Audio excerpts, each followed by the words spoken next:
Good morning. My name is Joe Nally. I've been a member of the Center of Political Innovation for a couple of months now, and I enjoy CPI for what it is. It is a communist think tank that wants to innovate and resurrect the communist spirit in America and to get to common sense politics back on the notion of orthodox Marxism and as well classical communist societies. CPI is friends of existing socialist states, and its mission is to enlighten the public on these countries as good allies than of the enemy. I have been open about my politics in public and at work, and that I say I am a proud paying member of CPI. I believe the organization could do nothing wrong, and it is the forefront today in the struggle against American liberalism. I love the work of Caleb Maupin and Peter Coffin. I believe they both can't do anything wrong. But after careful consideration and contemplating on these thoughts, as of February 6, 2024, I resign as a member from CPI and cease all activities with the organization. Some of you are pen pals and maybe be surprised to hear that from me. I don't want to cause offense to anyone who is a part of CPI. However, I would like to cause offense to the problem of CPI and why I ultimately decide to leave as of today. On a recent Caleb Maupin livestream, there was a segment clip titled, "We hope to meet Kim Il-sung youth in Sochi. CPI headed to World Youth Festival." In this video, I decided this was the final straw with the organization. So what's so wrong about it? Accordingly, CPI will be attending the World Youth Festival and will get to talk to a North Korean party to make a friendship. There is nothing wrong with having a friendship with an existing socialist country, but what is utterly disgusting is an upcoming book that will be published by CPI on the relationships of North Korea and anyone who is involved in communist or left-wing politics. This isn't about peaceful reunification of the Korean Peninsula whatsoever. Maupin decided to publish the work of a man named Douglas Kim. Maupin even called him great, and that he wrote a beautiful letter. To Maupin's ignorance, and that he knows very well, Douglas Kim is a racist.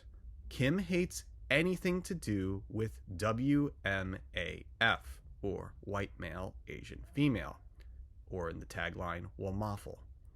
Coming from the traditions of r/HAPA, a Reddit board, and as well the Ricel community of 2015, that is to say, Asian American incels, the point is to attack successful men and to encourage envy politics and self-destruction. Douglas Kim's entire career is attacking WMAF. For now, I'll just call WMAFL. It attacks their politics and subculture under the veneer that Douglas Kim is a communist or a socialist or a left-wing revolutionary. This is all a dark and perverted facade to get across envy and spite in the name of Marxism and Hegelian dialects. Either Caleb Maupin is aware of these ties or remains ignorant of the ties against Eurasian identity politics and the interracial pairing of white male Asian female. I have even written an article on this subject titled "The DPRK Right Cells Who Theorize Their Hatred for WMAF," and you could read it on my website at www.pilleater.com, highlighting the retardation and downright evil behavior of Douglas Kim and these people. Because Kim now has an article in the CPI pamphlet, which will now be given to North Koreans, the entire Center of Political Innovation message is indeed flawed from the start. I'd like to address that whole social propaganda by North Korea and Korean American parties is indeed a form of delusional racial nationalism. North Korea only says reunification as one-sided argument to frame ontology in their court and to downplay the Korean people of the South. Korean history academic Bruce Cummings is absolutely right when he writes and talks about the corruption of the North Korean state and insistence it can't do wrong because it's communist. Take into account what CPI is giving to innocent North Koreans. They're giving a self-published pamphlet to them, written by an Asian American incel who hates white men, and telling North Koreans that they should adopt something called, as Kim puts it, the WMAF mind virus. That's right, the only reason why the DPRK is a state in the coming century is their tying hatred for Romafel and their interest for Korean people. You hate white men who like these types of women, they're bad, they're fetishist, they're orientalist, and that's what keeps Kim Jong-un in power. Now, does this sound like something CPI would promote? No. But with Douglas Kim on board, a contributor to a CPI pamphlet that Maupin is very aware of, tells me that CPI is slowly becoming a vessel to hate on white men and their Asian sexuality, as I put it. This is ultimately what is highly religious and Christian organization of self-kilt politics, what it does to the freethinker and the desire activist. You can't be that in a religious organization. Well, I am that Lacanian desire activist, and I have written extensively for the last decade on postmodern Asian American experiences, critical theory around sexuality, object-oriented ontology, and as well all these things of subculture and what we are on the internet. To now know that there is an anti-Wamafel force that are trying to distort and change the message of CPI as we speak, this makes me anxious and worried. This is subversion, and it's being allowed as the gates are open. Think about it. Once MAGA communists, anti-woke leftists, and the CPI Marxists ever get into power, and because nobody wrote about the politics of interracial relationships and sexualities, the only source is Douglas Kim. And that means, by default, CPI will hate white men, and their transracial sexuality.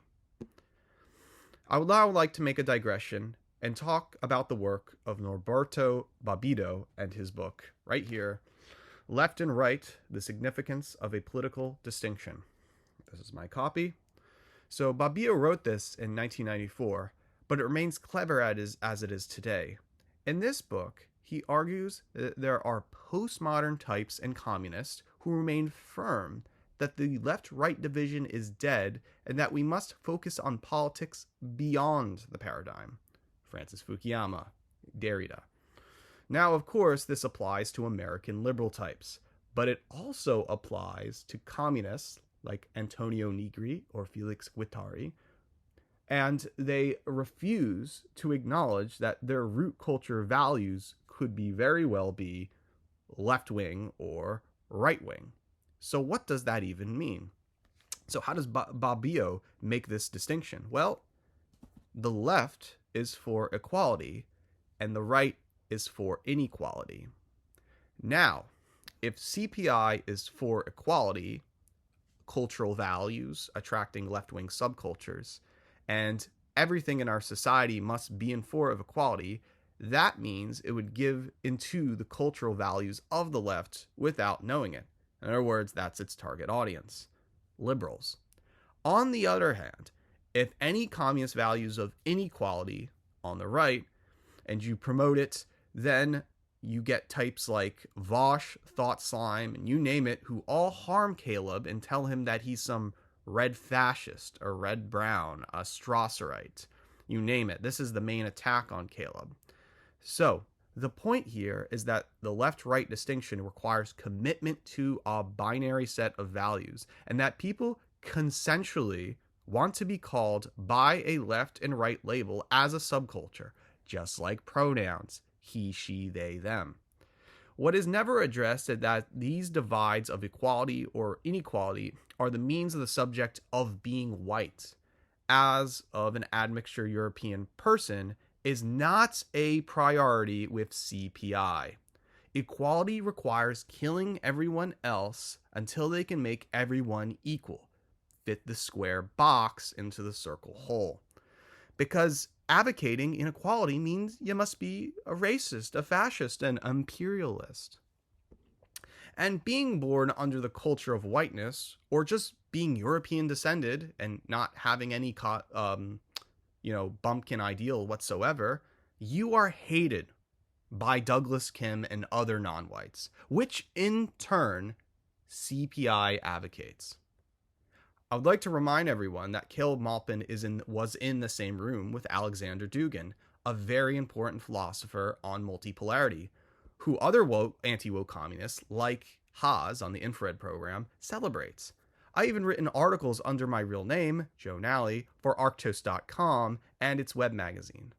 I am an advocate of anti-liberalism and its mission to create a multipolarity across the globe. CPI is communist and does celebrate the existence of such multipolarity forces, but until they're dubbed racist by fellow liberals. Remember, it's about equality. Communism will always succumb to left-wing retardation and not fight for multipolarity, the basis of inequality. So, however, this isn't to say that the right wing is good either. It is quite hypocritical that North Korea advocated reunification throughout the decade and now takes it all back and destroying reunification propaganda within the country. So why would a communist organization advocate Korean racial nationalism overseas, but not white nationalism at home? That, to me, is extreme hypocrisy on CPI's part. There's something bigger going on. If you go to the World Youth Festival and they're trying to shake hands with them at Sochi and they don't want to talk to you, is North Korea really your friend? Or were you just dummies to begin with? I have an associate who was once a part of CPI, and he was kicked out simply for being vocal around this issue. Matthew Heimbach, an ex-neo-Nazi, and a slew of other red fascists were outside several CPI meetings during this time to hang with them. Of course, once you touch Heimbach, the feds will come after you. But for CPI itself, that's hard to say. CPI talks big game of nationalism at home, but you can't deal with it when other fellow admixture European people and race realists who want socialism, like Heimbach or maybe Zoltanis, for their people. And this is considered, again, a crime if you get a picture with Heimbach. And CPI wants some cartoonish Leninist vanguard, racial nationalist self-determination, no race mixing going on. That sounds like racial nationalism to me. My friend was kicked out of CPI simply because he had values of inequality, going back to Bombito, and not through this god of equality, and that will cost you your life at CPI. And finally, that hypocrisy is right in front of us. Douglas Kim gets to talk about how much he hates WMAF under the disguise he is a DPRK agent. That's what politics is for the pro-North Korean. So I hate Asian sexuality, and by advocating Kim Jong-un, I can stop the WMAF mind virus. Does CPI agree with this? Their association with Kim and the silliness to promote the DPRK will eventually succumb to that Gramscian logic. Now, I want to talk about my subculture and where I belong to. So, you see this necklace right here? These are the crosses. It means to fight for queerness. It means to fight against a liberal society who hates who you are. It means Asian sexuality in its context. I wear this when I go to punk shows and art galleries. In this book, by the great Jamie Stewart of the band Juju, and what it means to be a part of the queerness. These crosses represent the AXA movement. It's a movement of Asian Americans, Eurasians, white men, Asian men, white girls, you name it, somewhere in between, that can't express their sexuality for others and must embrace an anti-liberal queer culture to get revenge on people like Douglas Kim. It's where the avant-garde arts is today. In fact, I wrote a book myself on the subject, 200,000 words. It's called Suicidal, Asian, and Promiscuous. It's in this book I write about the issues happening today with what I term Asian sexuality politics, technology, and subculture. It is the premier textbook on such critical theory praxis, and I take great pride in it. This book is an intellectual bible of the AXA movement. I can tell you this because I went to graduate school in New York City. So, do I keep reading CPI books? As I said before, I love Caleb Maupin. It is sad that people still attack him for who he is. That isn't fair. I'm not a religious person. I want to do action and I want to change things around. Nothing is being changed when you pander to the political problems of today. That is, who is white and who is anti-white. I write all about that in my book. By common sense, if you hate admixture European people or hate the straight edge ethos of fighting for a normal society, you are the enemy. The equality God advocates will succumb to that issue. CPI misses the crucial point that the white nationalist blog Countercurrents argues for. As Greg Johnson once said, not left, not right, get white genocide off the menu. This isn't about white supremacy. It's about anti-liberalism. We must go back to the work found at Arctos.com and fight for Alexander Dugin's multipolarity system. I see CPI headed in the direction of Duginism if they make the right choices. But by advocating Douglas Kim, I will see CPI fall into obscurity, justifying anti-liberalism and their irrational hatred for real communism. This is bad on all parties. Once you hate Wamafel, you join the liberal parties. To conclude, I resign from CPI over these differences, and I recite that the greatest enemy today is those who are against Asian sexuality. To cite a song by one of the greatest bands in the world, KMFDM, they had a song from Here On Out from their World War III album. In the song, Lucia sings, "Don't risk your life and the lives of your comrades. Leave now and go home. Watch your children learn. Do not invite your own destruction. This is a road of no return." Thank you.